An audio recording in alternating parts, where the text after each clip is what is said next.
बिना परमिशन के वीडियोस ना बनाएं इस किताब पर, वरना आपका चैनल और वीडियो दोनों ही डिलीट हो सकते। हेलो गाइस, कैसे हो आप लोग। मैं माफ़ी चाहता हूँ कि मैं बहुत दिनों से वीडियो नहीं बना पा रहा हूँ। इस बार कुछ ज़्यादा ही हो गया, मतलब बहुत ज़्यादा दिन हो गया था और आप लोगों के कमेंट्स आ रहे थे कि वीडियो बनाने के लिए, बट मैं बना इसलिए नहीं पा रहा था क्योंकि सडनली मैं तो बिहार में था, सडनली मेरे जो कॉलेज जो नोएडा में है एमिटी यूनिवर्सिटी, वो ओपन हो गई थी। तो मतलब अचानक से मुझे आना पड़ा यहाँ पे, तो बहुत ज़्यादा परेशानी हुई उसमें मुझे आने में।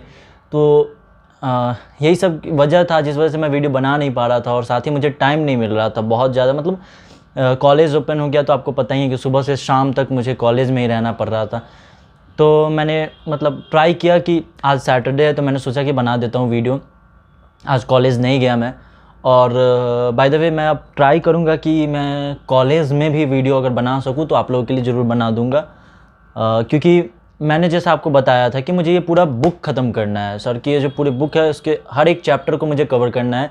उसके बाद तो और भी चीज़ें मैं आपको बताऊँगा यहाँ पे इस चैनल पे।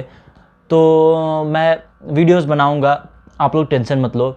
बस यही सब प्रॉब्लम था जिस वजह से मैं थोड़ा बना नहीं पा रहा था वीडियो, बट आज से फिर कंटिन्यू करता हूँ मैं इस वीडियो को। और हाँ, अगर आप इस चैनल पर नए हैं तो चैनल को सब्सक्राइब कर लीजिए, बेल आइकन दबा दीजिए, ताकि जितने भी वीडियोज़ होंगे वो सारे आपको मिलते जाएंगे। न्यू वीडियोज़ जो आएंगे उसके अपडेट्स आपको मिलते रहेंगे। बेल आइकन ज़रूर दबाइएगा। और अब तक हमने पढ़ा चैप्टर 14, उसमें हमने पढ़ा था 3 पॉइंट जेस्चर एक्सरसाइज, जिसमें पहला पॉइंट था आपकी आंखें, दूसरा पॉइंट था आपका पूरा चेहरा, मतलब सब कुछ इसमें आता है, ठीक है। तीसरा पॉइंट क्या था, आपका शरीर यानी बॉडी जेस्चर, ठीक है। तो ये चीज़ हमने पढ़ा था, और आशा करता हूँ कि इतने दिनों में आपने इसका प्रैक्टिस भी किया होगा।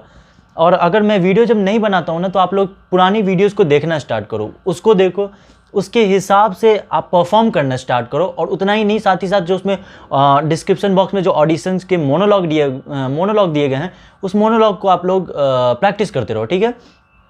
तो चलिए फिर आगे बढ़ते हैं। आज चैप्टर 15 की बात हम करेंगे। चैप्टर 15 में है मूलभूत सिद्धांत।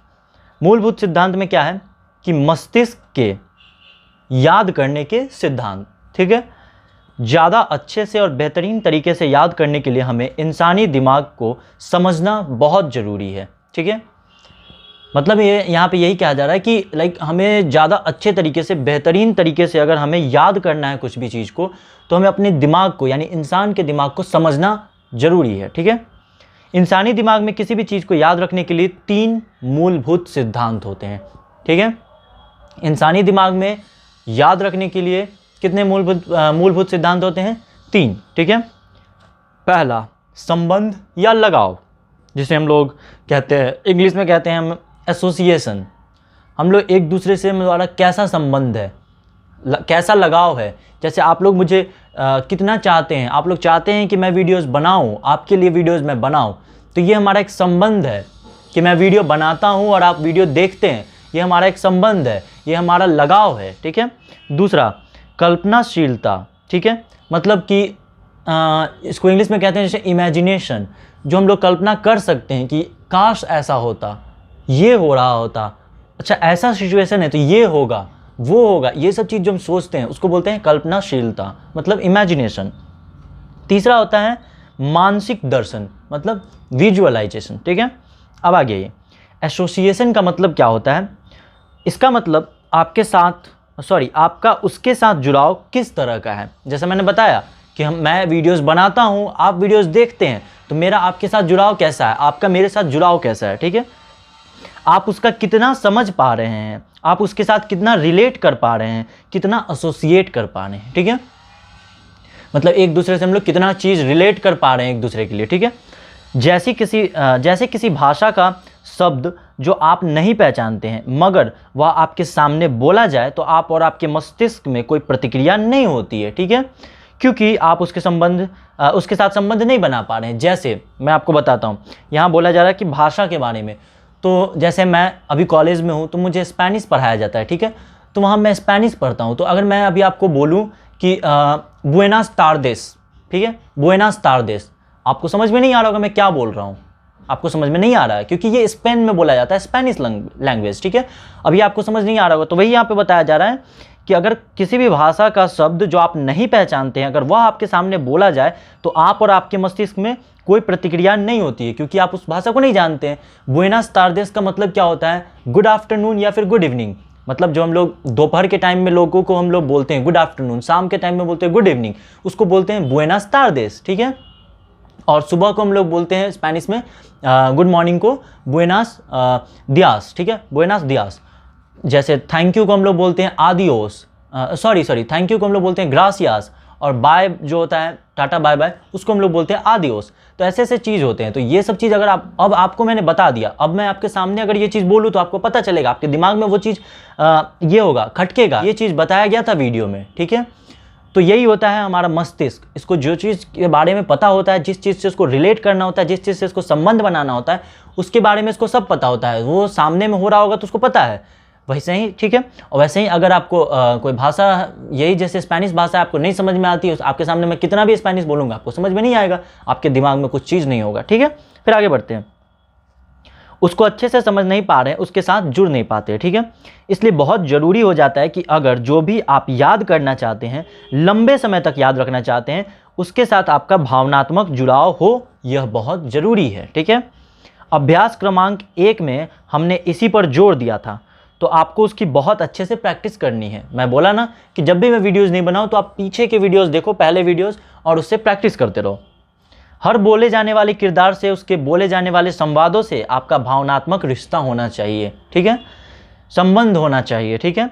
इसके लिए आप बार बार प्रैक्टिस करेंगे और जब समझेंगे कि यह मेरे साथ हो रहा है, ठीक, यह व्यक्ति मेरे साथ ऐसा कर रहा है, ठीक, मेरे ऊपर यह परिस्थिति गुजर रही है, मेरे साथ ये सिचुएशन है, ठीक है, इसलिए मैं ऐसा कर रहा हूँ, यह लाइनें बोल रहा हूँ, तो आपको संवाद बहुत आसानी से याद हो जाएगा। जैसे मैं अभी क्यों बोल रहा हूँ, क्योंकि मुझे पता है कि मैं क्यों बोल रहा हूँ, मुझे आप लोगों को समझाना है, मुझे आप लोगों को बताना है कि एक्टिंग कैसे होता है, क्या होता है, इस बुक में क्या लिखा हुआ है, ये सब कुछ मुझे आपको समझाना है, इसलिए मैं यहाँ पे बोल रहा हूँ। तो मुझे पता है, ठीक है, मुझे पता है कि मैं क्यों बोल रहा हूँ, तो जो भी चीज़ होगा वो मुझे मेरे माइंड में चलता रहेगा, मुझे याद रहेगा, ठीक है। यहाँ सर यही चीज़ समझाना चाहते हैं। ज़्यादातर नए कलाकार अपने बोले जाने वाले संवादों से भावनात्मक रिश्ता नहीं बना पाते हैं, इसलिए उनका अभिनय बहुत ज़्यादा नकली और प्रभावहीन लगता है, ठीक है। आप इसकी प्रैक्टिस बहुत ज़्यादा अच्छे से करें। सभी बताई गई एक्सरसाइज में इस मूलभूत सिद्धांत को अलग अलग तरीके से अपनाया गया है, ठीक है। तो इसकी प्रैक्टिस आपको करते रहना है, ठीक है। अब आगे आइए, दूसरा क्या था? कल्पनाशीलता, मतलब इमेजिनेशन। इमेजिनेशन भी हमारे मस्तिष्क का एक ऐसा टूल है जिसका अगर हम सही और बेहतर तरीके से इस्तेमाल करें तो हम अपनी परफॉर्मेंस में जादुई तब्दीली ला सकते हैं, ठीक है, इमेजिनेशन का यूज करके। हम सभी जानते हैं कि हमारा मस्तिष्क 2 तरीके के विजुअल इम्पैक्ट बनाता है या क्रिएट करता है। एक वह जो हम देखते हैं और एक वह जो मस्तिष्क में स्वतः ही उत्पन्न होते हैं, ठीक है, जो हम देख रहे हैं। जैसे मैं यहाँ कैमरा देख रहा हूँ तो मुझे पता है यहाँ कैमरा है, ये मुझे रिकॉर्ड कर रहा है, ठीक है। एक जो मेरा मस्तिष्क है वो क्या सोचता होगा कि यहाँ पे कैमरा नहीं है, यहाँ मेरे सब्सक्राइबर्स बैठे हुए हैं, यहाँ जो लोग मुझे देख रहे हैं वीडियो वाले, वो लोग बैठे हुए हैं, वो मेरे से समझ रहे हैं, ठीक है। तो ये होता है 2 टाइप का विजुअलाइजेशन हम कह सकते हैं इसको, लेकिन यहाँ पे क्या था, हाँ, विजुअल इम्पैक्ट, ठीक है। तो 2 तरह के विजुअल इम्पैक्ट हैं यहाँ पे, ठीक है। अब देखिए,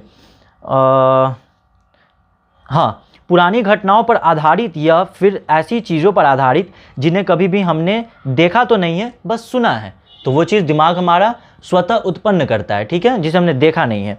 जैसे ही हमें अपने कैरेक्टर का ब्रीफ मिलता है, मतलब छोटा सा बताया जाता है कि हाँ आप ये करने वाले हैं, आप ये हैं, इनके बेटे हैं, ऐसा, ठीक है, ब्रीफ मिला, तो सीन का ब्रीफ मिल गया, डायलॉग मिला, तो हमने उसके साथ एसोसिएशन किया, ठीक है, मतलब अपना संबंध बनाया, संबंध जोड़ा, ठीक।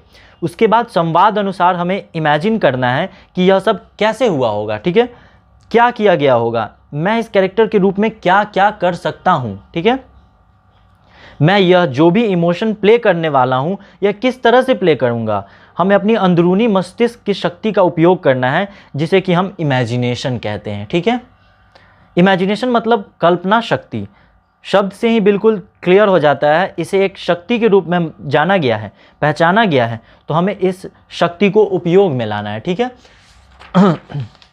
जब भी आपको कोई किरदार मिले और आप उसके बोले जाने वाले संवाद को इमेजिन कर रहे हैं, तो यह ध्यान रखिए कि जो भी इमेजिन कर रहे हैं वह एक वास्तविक सामाजिक जीवन में हो सकने वाली क्रिया, प्रतिक्रिया या संवाद अदायगी ही हो। ठीक है, इमेजिन करते समय आपको कई बार अपने ही जीवन में घटी हुई घटनाओं के सीन दिखना शुरू होंगे। यहाँ पर आपको बहुत ज़्यादा फोकस्ड रहने की आवश्यकता है कि जो भी घटना आपके मिले हुए सीन से संबंधित ना हो, मतलब एसोसिएट ना हो, उस पर बिल्कुल भी ध्यान ना दें, अन्यथा आप अपने किए जाने वाले सीन को प्रभावी नहीं बना पाएंगे और इससे याद करने में भी समस्या उत्पन्न हो जाएगी। सबसे पहले तो मैं आपको बता दूं कि अगर आपको कुछ बाहर से नॉइज़ वगैरह आ रहा होगा गाड़ियों का, ये सब का, तो उसके लिए आई एम रियली सॉरी, क्योंकि मैं अपना पूरा कमरा बंद करके बैठा हूँ, फिर भी साइड में बगल में ही रोड है, तो वहाँ से जितने भी गाड़ियाँ वगैरह गुजरती हैं तो उसकी आवाज़ यहाँ आती रहती हैं। बिहार में था तो वहाँ पे कुछ अच्छा था, तो वहाँ पे आवाज़ें उतनी नहीं आती थी, पर यहाँ पे मैं इसका कुछ कर नहीं सकता हूँ, सो इसके लिए I am really sorry. But हाँ, फिर आते हैं यहाँ। तो यहाँ ये कहा जा रहा है सर के द्वारा कि आप जब इमेजिन भी कर रहे हैं ना, इमेजिनेशन, ठीक है, तो आपका जो कैरेक्टर है उससे रिलेटेड चीज़ इमेजिन कीजिए, उसके अगल बगल का चीज़ को छोड़ दीजिए। ठीक है, इधर उधर के चीज़ पे ध्यान नहीं देना, क्योंकि इधर उधर का जो चीज़ होगा उस पर आप ध्यान दीजिएगा, फिर क्या होगा, आपका माइंड जो होगा डाइवर्ट हो जाएगा, इधर उधर हर तरफ जाएगा माइंड, फिर आप फोकस्ड नहीं हो पाएंगे अपने कैरेक्टर पे और आपका कैरेक्टर अच्छा नहीं दिखेगा और आपका एक्टिंग अच्छा नहीं दिखेगा। ठीक है, कल्पना शक्ति का उपयोग याददाश्त के लिए बहुत जरूरी है। इमेजिनेशन यानी कि कल्पना शक्ति का उपयोग और प्रैक्टिस करते समय आपको बोली जाने वाली लाइन, क्रियाएं और प्रतिक्रियाएं सब कुछ साथ में जोड़कर इमेजिन करना है कि कैसे हुआ होगा। इसमें यह ध्यान रखना है कि ये विजुअलाइजेशन से बिल्कुल अलग है, क्योंकि इमेजिनेशन का मतलब है कि आपको काल्पनिक रूप से सोचना है कि यह किरदार या संवाद कैसे और क्यों बोल सकता है, जबकि विजुअलाइजेशन इससे बिल्कुल भिन्न और विपरीत भी है। ठीक है, मतलब ये विजुअलाइजेशन नहीं है, ये इमेजिनेशन है, इसमें आप कल्पना करके सोच रहे हैं। ठीक है, कल्पना करके सोच रहे हैं कि ये कैरेक्टर ऐसा कर सकता है, ये कैरेक्टर ऐसा बोल सकता है, ये कैरेक्टर ने ऐसा किया होगा, ये सिचुएशन होगा। ठीक है, पर विजुअलाइजेशन ऐसा कुछ नहीं है, वो उसके विपरीत है, वो उससे भिन्न है। अब आते हैं विजुअलाइजेशन की तरफ, अपने तीसरे पॉइंट की तरफ।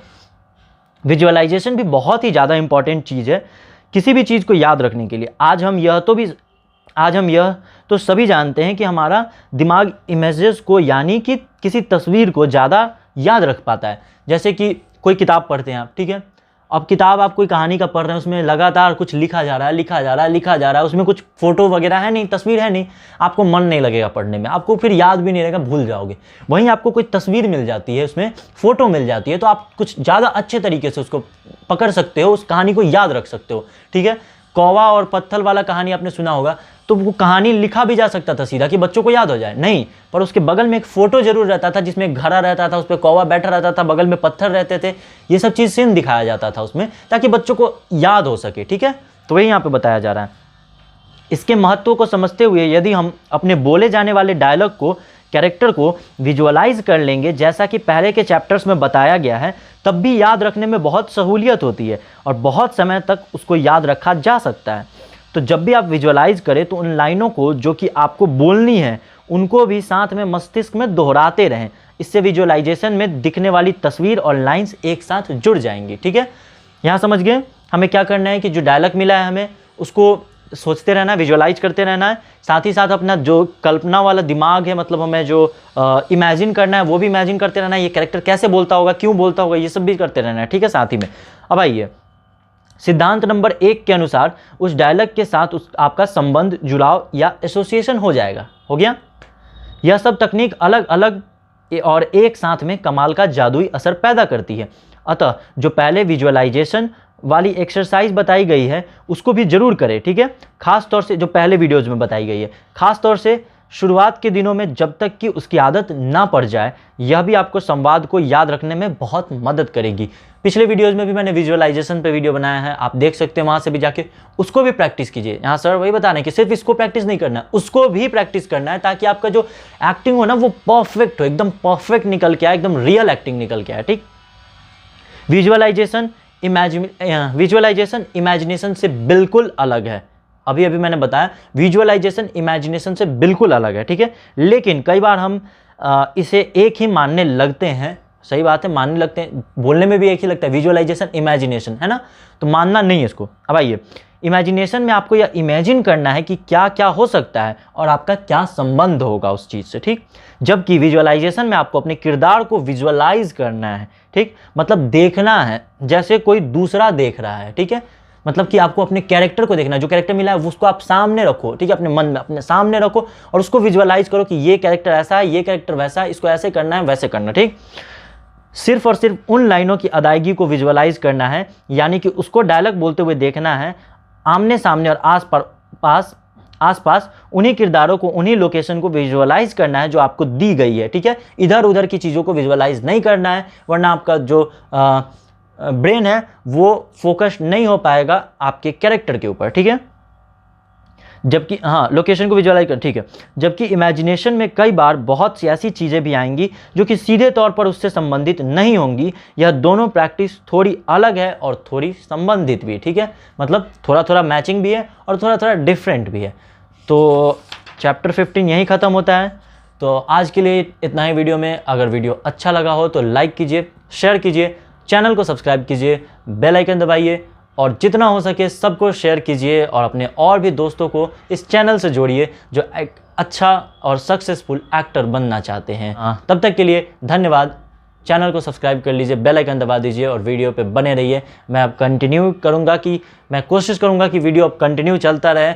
घर पे बनाऊँ तो ठीक है, नहीं बनता है तो मैं कॉलेज में भी ट्राई करूँगा कि मैं आपके लिए वीडियोज़ बनाता रहूँ।